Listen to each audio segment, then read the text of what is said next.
Hello my dear student, I am Vinay Nara and you all are watching your own channel Vinay's Versatile। और आज मैं class 9 के students के लिए economics का लेसन 1 लेकर आया हूं। The name of the chapter is the story of village Palampur. चलिए जरा एक पालमपुर की सैर करके आते हैं और देख के आते हैं कि किस तरह का विलेज है ये। So let me tell you about the village Palampur. यहां पर 450 फैमिलीज रहती है। How many families? Yes, 450 families are living in the village Palampur, जिसमें 80 families are upper caste families, जबकि जो 1/3 families है यानी कि 150 families belong to scheduled caste and scheduled tribes। जो upper caste families हैं they live in pakka houses, their houses are made up of cement and mortar, जबकि जो scheduled caste and scheduled tribes families है they live on outskirts of village, वो गांव के बाहर की ओर रहते हैं एंड दे लिव इन कच्चा हाउसेस अनफॉर्चुनेटली। चलिए बात करते हैं इसके आसपास कौन से गांव हैं। पालमपुर के आसपास हम देखते हैं रायगंज है। Raiganj is only 3 kilometre away from Palampur. दूसरा गांव शाहपुर है। If you wish to go to Raiganj, अगर आपको रायगंज जाना कोई डिफिकल्टी नहीं है, आपको तांगावालास, बॉगीज, जीप, ट्रैक्टर मिलेंगे जिसके थ्रू आप रायगंज जा सकते हैं और पक्की सड़कें मिलेंगी। Raiganj is connected with all weather road. सरकार ने वहां पर सारी सुविधाएं पहुंचा दी है और ये गांव आम गांव की तरह, इंडिया के सभी आम गांवों की तरह, इसकी स्टडी करने के बाद हमें एक आइडिया हो जाएगा कि गांव में किस तरह का कॉम्पोजिशन है। आप देख रहे हैं कि दूसरे गांव पक्के रोड से कनेक्टेड है और साथ ही साथ यहां पर बिजली की सुविधा भी उपलब्ध है। यस, पीपल यूज इलेक्ट्रिसिटी और बिजली के आने से यहां पर काफी डेवलपमेंट आया है। Now people use electricity to run tubewells और जिससे कि उनकी खेती का भी काफी डेवलपमेंट हुआ है और वो छोटे मोटे बिजनेसेस में भी इलेक्ट्रिसिटी का यूज करते हैं। अब हम नेक्स्ट टॉपिक देखने वाले हैं जो कि बहुत इंपॉर्टेंट है। और next topic is factors of production.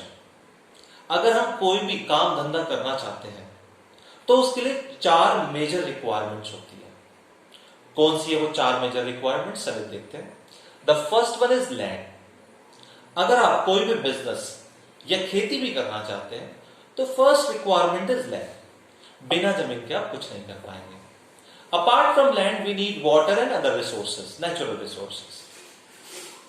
जो सेकंड रिक्वायरमेंट है, the second requirement is labour. Labour नहीं होगी तो काम कौन करेगा, सीधी सी बात है। लेबर को भी हम 2 कैटेगरी में डिवाइड कर सकते हैं, लिटरेट एंड इलिटरेट लेबर। एक एजुकेटेड लेबर और एक अनएजुकेटेड लेबर। अगर आपने कोई इंडस्ट्री सेटअप की है तो obviously you will require both types of labour. Educated labour will do some important works, कुछ अच्छे काम करने के लिए, मशीनरी को रन करने के लिए आपको एजुकेटेड लेबर की जरूरत होगी, जबकि दूसरे कामों के लिए, मैनुअल वर्क्स के लिए आपको अनएजुकेटेड लेबर की जरूरत होगी। तीसरी रिक्वायरमेंट है capital. As you can see I have drawn a note of ₹2000। Capital को भी हम 2 पार्ट्स में डिवाइड कर सकते हैं, fixed capital and working capital. Fixed capital में आता है टूल्स, बिल्डिंग्स, मशीन्स। सपोज कीजिए आप खेती बाड़ी के लिए ट्रैक्टर खरीदते हैं। आपको बार बार ट्रैक्टर खरीदने की जरूरत नहीं है। 5-10 साल आराम से आपका वो ट्रैक्टर आपके लिए काम आएगा। तो हम कुछ चीजें ऐसी खरीदते हैं, मशीनरी वगैरह, जिनमें हमें बार बार पैसा लगाने की जरूरत नहीं होती। तो ये आते हैं फिक्स कैपिटल की कैटेगरी में, tools, building, machineries which we buy only once. उसके अलावा हमें डेली पैसों की जरूरत होती है। किस लिए, आप सोचेंगे, हमें बीज खरीदने हैं, हमें केमिकल्स खरीदने हैं, फर्टिलाइजर्स खरीदने हैं, हमें लेबर की पेमेंट करनी है। तो इसको हम डालेंगे वर्किंग कैपिटल की कैटेगरी में। सो आपने देखा कि कैपिटल में भी हम फिक्स्ड कैपिटल और वर्किंग कैपिटल होते हैं।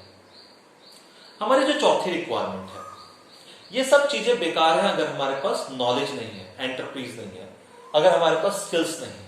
तो चौथी रिक्वायरमेंट है स्किल्स। मतलब we need to put all these things together, land, labour and capital, so that we can produce an output. इन सभी चीजों को इस्तेमाल करने के लिए हमें नॉलेज की जरूरत होगी, हमें स्किल्स की जरूरत होगी। ताकि हम इन सब चीजों का यूज करके कुछ आउटपुट निकाल सकें। और जब हम खेती करते हैं तो कुछ हम अपने लिए रखते हैं और बाकी का हम मार्केट में सेल आउट कर सकते हैं। फोर्थ पॉइंट बहुत इंपॉर्टेंट है, जिसमें हम नॉलेज की बात कर रहे हैं, एंटरप्राइज की बात कर रहे हैं, ह्यूमन कैपिटल की बात कर रहे हैं।